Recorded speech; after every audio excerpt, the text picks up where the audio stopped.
এত মোটা বট গাছ, ফলগুলো এত ছোট, বট ফল ছোট হয় না নাকি এত বড়? আর পাশেই ছিল কুমড়া গাছ, লাউ গাছ। আল্লাহরে গালে দিতেছে, আল্লাহর কি রুচি! চিকন চিকন কুমড়া গাছ, চিকন চিকন লাউ গাছ, এত বড় ফল, আর ইয়া মোটা বট গাছ, এতটুকু ফল। আল্লাহর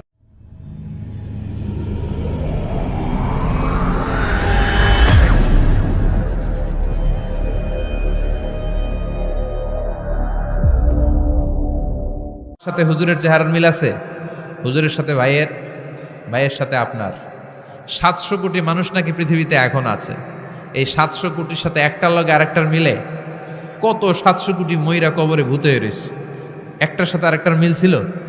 আরো কত 700 কোটি যে কিয়ামতের আগে আসবে, একজনের সাথে আরেকজনের চেহারার কোনো মিল খাবে।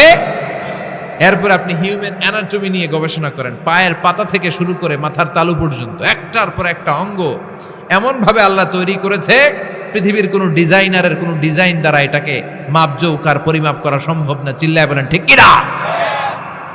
এজন্য আল্লাহ বললেন, লাকাদ খালাকনাল ইনসানা ফি আহসানি তাকওয়িম। মানুষকে চমৎকার আকৃতি দিয়ে তৈরি করেছে কে?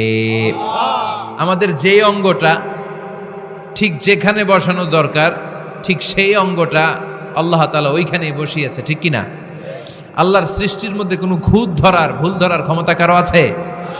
এক লোক বট গাছের তলায় বসে বিশ্রাম নিচ্ছে, আর বট ফল দেখে অবাক যে এত মোটা বট গাছ, ফলগুলো এত ছোট। বট ফল ছোট হয় না নাকি এত বড়?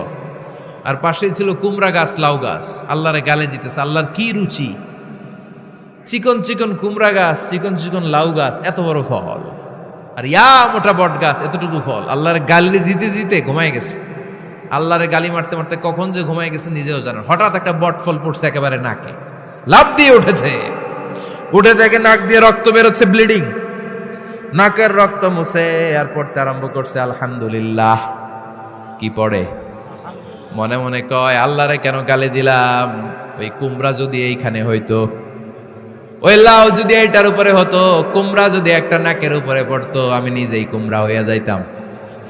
ঠিক কিনা? সুবহানাল্লাহ পড়েন। মা খালাকতা হাদা বাতিলা। এমনি এমনি আল্লাহ কিছু বানায় নাই, যেখানে যেটা যতটুকু দরকার সেটা করে দিয়েছে কে? চোখ যেখানে থাকা দরকার চোখ দিছে কে? নাক যেখানে দরকার নাক দিছে কে? চোখ কান এদিকে না হইয়া যদি অন্যদিকে হইতো সুবিধা হইতো? চোখ দুইটা মনে করেন এদিকে নাই, আছে এদিকে, এদিকে একটা চোখ, এদিকে, সুবিধা হইতো? খাওয়ার সময় আমরা প্রথমে দেখি, নাক দিয়ে শুকি, তারপরে মুখে মারি, ঠিক কিনা? তো চোখ যদি পিছনে হইতো, প্রত্যেকটা খাবার নিয়ে চোখটা দেখানো লাগতো এইভাবে, তাই না? নাকও যদি এইখানে না হয়ে এদিকে নাকটা হইতো, খাবার নিয়ে ঘ্রাণ শুকতে চাইলে পেছনে নিয়ে। দেখেন কি সেটিং! চোখ যদি এইখানে না থেকে মাত্র 2 ইঞ্চি উপরে যদি আল্লাহ দিত, এদিকে একটা চোখ এদিকে একটা চোখ, সেজদা দিতে পারতেন? চোখ বন্ধ করে সেজদা দেওয়া লাগতো, ঠিক কিনা? ফুটবল খেলতে পারতেন? ফুটবলে হেড দিলেই ডিমের মতো পোজ হয়ে যেত চোখ দুইটা। সুবহানাল্লাহ পড়বেন না?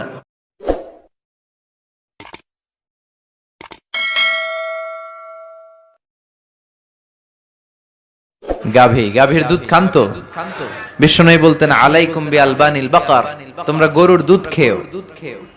ফাইন্নাহা তুরাম্মু মিনাল আশজার, কেননা গরুর দুধ সবুজ ঘাস পাতার নির্যাস। ফি লাবানিহা শিফা ও ফি লুহুমিহা দা, গরুর গোশতের ভেতরে আছে খালি রোগ, আর গরুর দুধে আছে শেফা। সুবহানাল্লাহ পড়েন। এজন্য গোশত খাবেন, অল্প খাবেন। এই যে আজকে অনেক গোশত খাওয়াইছে আমারে আমির ভাই, তাড়াতাড়ি মারার পদ্ধতি। তো গোশত কম খাবেন, দুধ খাবেন বেশি। অনেক ডাক্তার আছে, এরা বলে যে লাল গোশত যারা খায় এরা যেন আমার সিরিয়াল না ধরে, কারণ আমার ওষুধে ধরবে না এদের। দুধ খাবেন, দুধ হচ্ছে সুষম খাবার, এটা জান্নাতি খাবার। জান্নাতীদের জন্য 4টা ঝর্ণা থাকবে, একটা হচ্ছে দুধের ঝর্ণা। এটা সুষম খাবার। আপনি পানি খেয়ে 2-1 দিন বাঁচতে পারবেন। পানির মধ্যে যদি লবণ ছিটিয়ে দেয়া হয়, লবণে আছে সোডিয়াম ক্লোরাইড, আরো অনেকদিন বাঁচবেন। আর দুধ খেয়ে আজীবন বাঁচবেন যদি হজম করতে পারেন। বিশ্বনবীর খাবারের তালিকার শীর্ষে ছিল দুধ। তিনি দুধ খেতে পছন্দ করতেন, তিনি মধু খেতে পছন্দ করতেন, তিনি রুম্মান মানে ডালিম ফল খেতে পছন্দ করতেন, তিনি বালাহ খেজুর খেতে পছন্দ করতেন, তিনি খুবস রুটি খেতে পছন্দ করতেন, তিনি খাল ভিনেগার সিরকা খেতে পছন্দ করতেন, তিনি খাসির বাজুর গোশত সিনার গোশত খেতে পছন্দ করতেন, বিশ্বনবী লাউ খেতে পছন্দ করতেন। লাউ খান তো নাকি কোন স্বাদের লাউ?